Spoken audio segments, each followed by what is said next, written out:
భారతీయ జనతా పార్టీకి సంబంధించి 8 మంది ఎమ్మెల్యేలు ఆంధ్రప్రదేశ్లో గెలిచారు. అందులో సత్యకుమార్ యాదవ్ ఒకరు.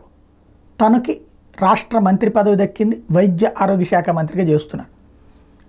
అలా పదవి చేపట్టగానే ఆసుపత్రుల సందర్శన, ప్రభుత్వ ఆసుపత్రిలో ఆకస్మిక తనిఖీలు, వైద్యులు సకాలంలో ఉండేలా చూసే ప్రక్రియ, అట్లాగే ఆసుపత్రులకు సంబంధించిన మౌలిక వస్తువుల కల్పన విషయంలో సీరియస్గా దృష్టి సారించారు.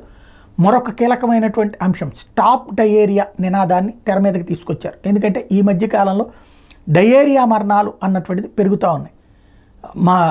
ఏది కలుషితమైనటువంటి నీరు కారణంగా, అట్లాగే కలుషిత ఆహారం కారణంగా తలెత్తుతున్నటువంటి డయేరియా ప్రాణాలు తీస్తున్నటువంటి దశలో ఈ అంశం మీద ప్రజలని అప్రమత్తం చేయడం ఒకవైపు, అలాగే దానికి తగిన వైద్య వస్తువులు ఆసుపత్రిలో ఉండటం మరొక వైపు, ప్రజలు అసలు ఆ డయేరియా బారిన పడకుండా చూసేందుకు మున్సిపాలిటీలు, కార్పొరేషన్లు, పంచాయతీలు వీటిని మొబిలైజ్ చేయడం ఒక ఎత్తు.